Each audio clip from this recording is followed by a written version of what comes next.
Oke, setelah gue bikin video bandingin Poco F7 Pro dengan varian ultranya kemarin, entah kenapa gue lebih penasaran sama daya tahan baterai versi Pro-nya buat temenin gue beraktivitas dari pagi sampai malam. Apakah awet? Terus kalau dibandingin sama Poco X7 Pro, lebih mending mana dari sisi kamera ataupun SOT? Atau mending Xiaomi 14T Pro aja sesuai sama komen kalian yang banyak banget itu? Yuk kita bahas. Good morning guys, kali ini kita sehari bersama lagi bareng.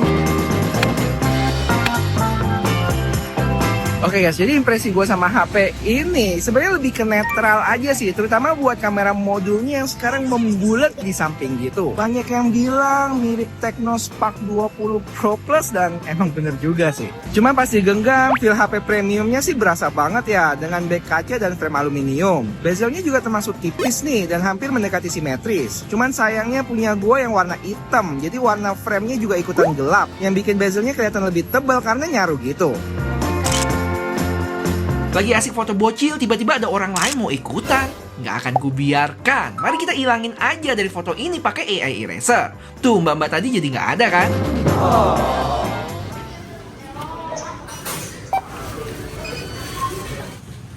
Terus karena desain Poco F7 Pro ini sama dengan F7 Ultra, ada yang kepo juga. Kira-kira case-nya sama nggak, Pak?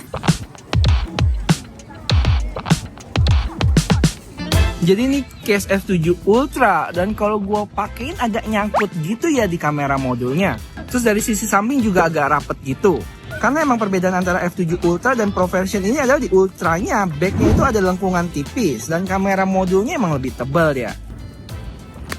Nah, kalau pakai case bawaannya kan baru pas nih.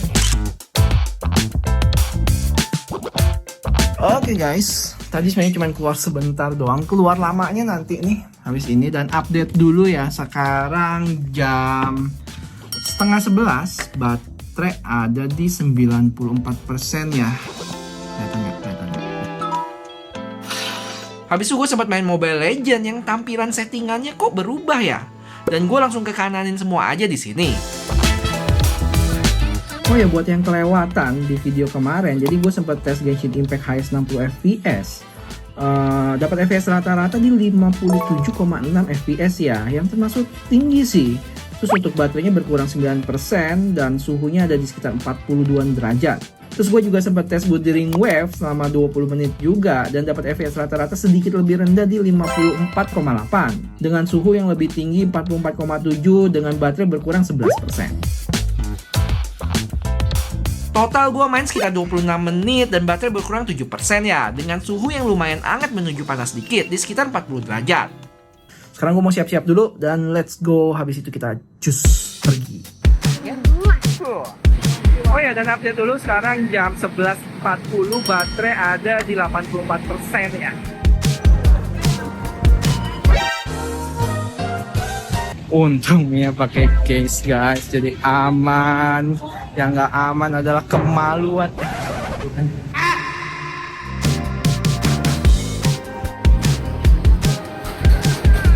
Oh gila, rame banget guys. Why Singapore so crowded on Sunday? Ini nih guys, jawabannya nomor 3. Oke guys, kalau ngomongin spesifikasi, kalian langsung lihat aja di layar ya, gue gak bakal sebutin lagi nih. Paling ya gue bingung kenapa banyak yang minta bandingin sama Xiaomi 14T Pro ya. Padahal secara harga beda loh, selisih sekitar 1 juta. Dengan asumsi kalau mengacu ke harga Poco global, dia itu ada di harga 7,6 juta ya. Sedangkan Xiaomi 14T Pro 8,5 juta dengan storage 256. Jadi kira-kira beda speknya ada di mananya?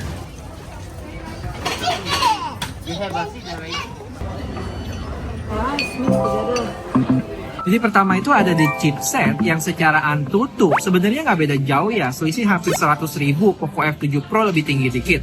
Habis itu secara baterai lebih kecil 1000 mAh, tapi chargingnya lebih ngebut tuh. Terus di 14T Pro support wireless charging, punya kamera yang jauh lebih baik, ada telefoto dan collab sama Leica. Terus buat fingerprint justru Poco lebih baik ya yang udah ultrasonic. Dan terakhir yang nggak dipunyain Poco itu dia nggak support eSIM ya. Kayaknya nambah 1 juta buat dapetin Xiaomi 14T Pro menurut gue masih masuk akal sih. Dengan catatan kalian emang into banget sama kamera. Belum lagi bisa wireless charging dan support eSIM.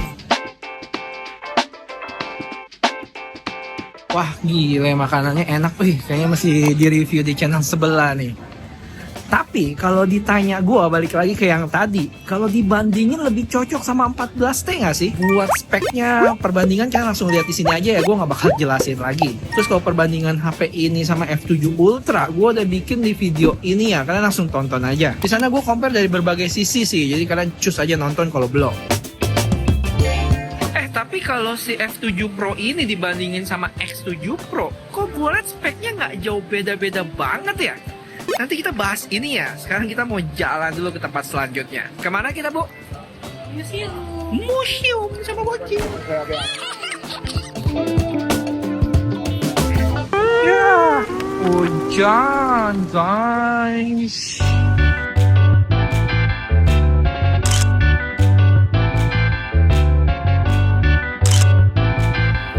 Peranakan museum.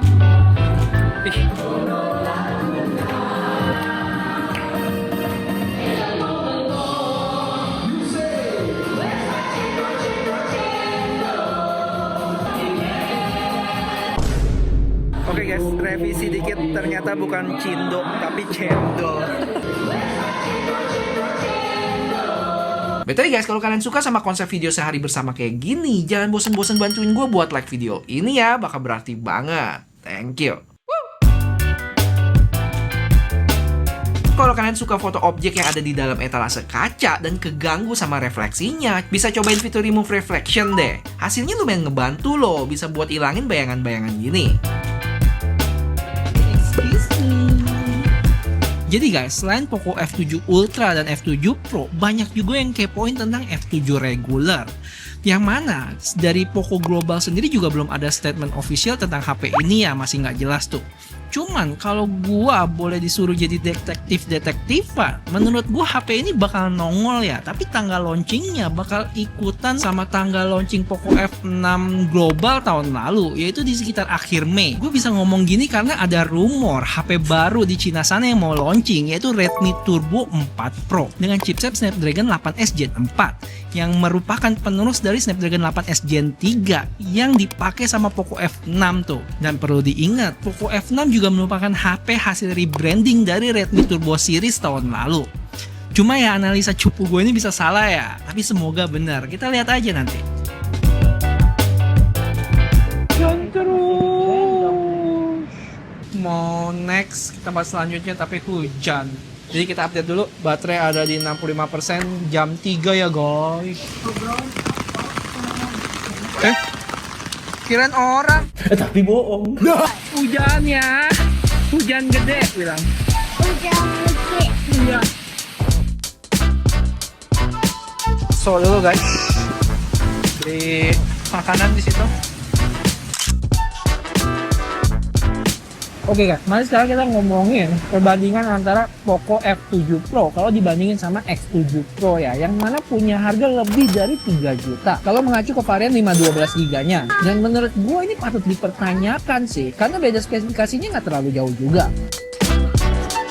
Pertama dari sisi chipset, yang satu Dimensity, yang satu pakai Snapdragon. Dan emang secara Antutu emang skornya cukup jauh sih, selisih 700 ribuan. Tapi selebihnya mirip-mirip aja, mulai dari kapasitas baterai, charging, terus sama-sama punya dua lensa belakang 50 megapiksel main dan 8 megapiksel ultrawide. Paling beda di resolusi video aja sih.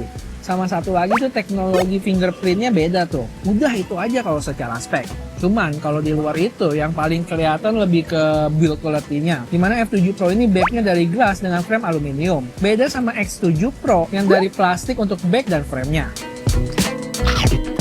Cuma ini perbandingan di atas kertas ya. Enak nih tehnya, rasa orange. Tolong dong dicek mereknya. Oke.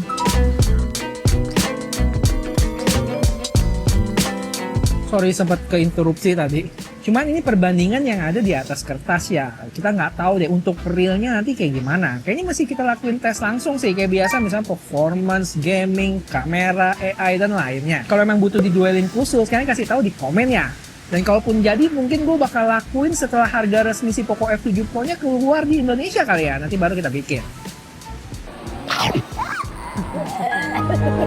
Oke guys, kelar nyemil-nyemil, sekarang kita lanjut ke museum selanjutnya dan update dulu. Sekarang jam 4, baterai ada di 58% ya.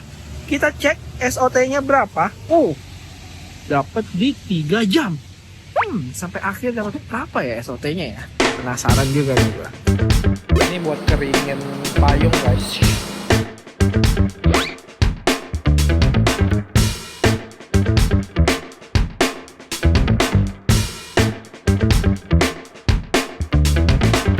Jadi guys, nggak cuma bisa hapus objek, tapi fitur di HP ini bisa nge-generate objek loh. Bayangin aja foto bocil yang tangan sama kakinya kepotong gini bisa di-generate dong, sama fitur AI ini. Di foto ini juga sampai dibikinin tangan dan kakinya yang pakai sepatu juga. Gimana guys, menurut kalian fitur AI expansionnya keren atau menyeramkan nih? Bisa di-generate gitu tangan sama kakinya, sadis. BTW untuk video pakai lensa ultrawide di HP ini menurut gue udah cukup oke sih, dengan kondisi cahaya yang cukup. Jarak pandang luas juga, dengan warna yang mendekati natural. Walaupun secara detail gambar nggak sebaik kalau kita pakai lensa utamanya ya, yang hasilnya kalian bisa lihat di sini. Bokehnya juga cukup berasa. Cuman entah kenapa terlalu tajam nggak sih gambarnya? Kalau dibikin halusan dikit kayak ultrawide-nya bakal pas deh, setuju nggak? Sedangkan buat selfie-nya udah termasuk baik, dengan dynamic range ya lumayan aja. Cuma ini dengan pencahayaan yang bisa gue bilang pas sih. Kalau emang terlalu terik, misalnya kayak gini nih, nah agak putih ya. Tapi dia bisa bikin muka gue tetap terekspos dengan baik sih. Terus gue juga sempat bandingin sama kamera X7 Pro dan ada beberapa hal menarik yang gue dapet. Di antaranya untuk selfie, dynamic range-nya masih lebih baik di X7 Pro ya. Dan skin tone gue pun terlalu coklat di F7 Pro. X7 Pro ini lebih mendekati asli walaupun cenderung pucat juga. Kalau buat jarak pandang, F7 Pro lebih fleksibel nih, bisa 0,8 kali, sedangkan X7 nggak ada pilihannya. Walaupun kalau dibandingin jarak pandangnya, hampir sama luasnya nggak sih? Habis itu dari sisi zoom, walaupun kedua HP ini nggak punya lensa tele, tapi digital zoom di F7 Pro itu bisa lebih jauh. Misalnya buat video, F7 mentok di 15 kali, sedangkan X7 Pro 6 kali. Untuk fotonya 20 kali berbanding 10. Waduh, bisa gitu ya? Selebihnya gue belum analisa lebih lanjut ya. Cuman kalau kalian tertarik boleh kasih tahu di komen. Dan jangan lupa subscribe kalau belum, biar gak ketinggalan video selanjutnya. Thank you. Oke guys, jadi gue tadi habis ngetes kamera bandingin sama X7 Pro. Cukup lama pakainya dan agak anget nih HP-nya. Dan update dulu, sekarang udah mau jam 6, baterai ada di 42% ya.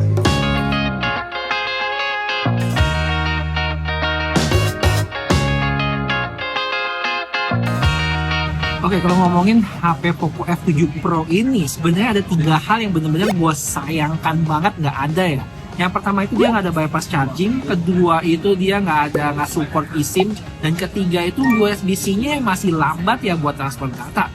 Dan sebenarnya buat para Poco fans itu, kalau nggak ada si eSIM sama USB-C yang masih 2.0 itu nggak apa-apa ya. Cuman yang masalahnya itu di bypass chargingnya, karena di HP 2 jutaan aja udah pada bisa bypass charging. Ini malah HP Pro di harga berapa, 7-8 jutaan aja nggak ada. Dan sekarang pertanyaan gua, sebenarnya untuk menghadirkan fitur bypass charging ini sebenarnya dia butuh komponen khusus nggak sih? Atau sebenarnya cuma permainan software doang? Coba deh yang tahu kasih tahu gua di komen. Kita finish ya. Finish ya. Thank you. Sleepy boy. Oh my.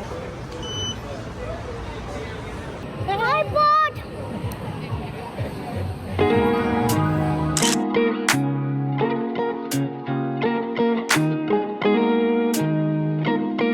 Habis itu kita sempat ngecil bentar di pinggir kali sambil liatin orang teriak.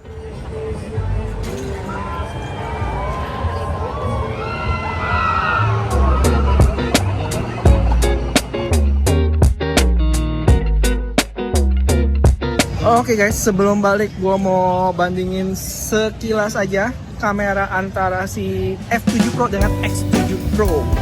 Untuk kondisi low light, gue cukup suka hasil foto dari F7 Pro sih. Film malamnya lebih berasa aja dibanding X7 Pro yang cenderung lebih diterangin. Dan terkadang bagian lampu yang terang itu jadi overexpose. Cuma ini kebalikan sama selfie-nya yang entah kenapa Dynamic Range di F7 Pro kayak nggak jalan gitu. Semua lampu di belakang jadi overexpose. X7 Pro lebih baik di sini. Dan setelah gua cek lebih lanjut, mode HDR di F7 Pro itu jarang nyala loh. Nggak sesering di X7 Pro. Cuma beberapa kali aja ketangkep baru nyala dia. Habis itu gue balik sambil sosmedan dan sampai rumah baterai masih ada di 20% di jam setengah 9 lewat. Lanjut nonton YouTube dulu sampai akhirnya di jam 11 baterai sisa 3%. Dan kalau gue cek SOT-nya termaksud awet ya, dapat sampai 8 jam dengan pemakaian paling lama ada di YouTube 2,5 jam lebih. Terus IG 1,5 jam dan kamera juga cukup lama pakainya, sampai 1,5 jam sendiri dan sempat nge-game juga tadi 26 menit. Terus kalau gue bandingin sama SOT Poco X7 Pro di video sehari bersama kemarin, hasilnya mirip ya. Dapat SOT di 8 jam juga. Yang paling lama itu sama, nge-YouTube 2 jaman lebih. Terus IG sama Mobile Legends dan kamera di sekitar 1 jam. Oh ya, untuk settingan layar, gue pakainya refresh 120Hz ya, dengan resolusi Full HD+, dan pakai data seluler terus seharian ini. Oke, terakhir, buat yang tanya ada iklan atau enggak, jawabannya ada ya. Tapi dari yang gue cobain, iklannya lebih ke nyelip-nyelip gitu. Kayak misalnya pas gue lagi buka Mi Video, di antara video-video kita bakal diselipin ad. Atau Mi Music bakal nongol iklan sebaris. Terus kalau mau pilih wallpaper juga bakal nongol tuh. Cuma kalau kalian nggak pakai app-app tadi, harusnya aman sih. Apalagi kalau dengan adanya iklan bisa menekan harga dan kasih spek yang maksimal, menurut gue tutup mata aja sih, itu bisa diakalin juga. Paling yang sekarang bikin gue penasaran sama harganya si HP ini. Di global sana 7,6 juta buat 256GB, yang menurut gue kalau dibandingin sama X7 Pro kurang greget. 512GB di harga 5 juta. Dan kalau beneran harganya segitu, lebih rekomen X7 Pro nggak sih? Setuju nggak? Anyway, buat harga resminya nanti gue bakal cantumin di deskripsi ya kalau udah keluar. Sekarang produknya gue taruh di video biar bisa diklik langsung.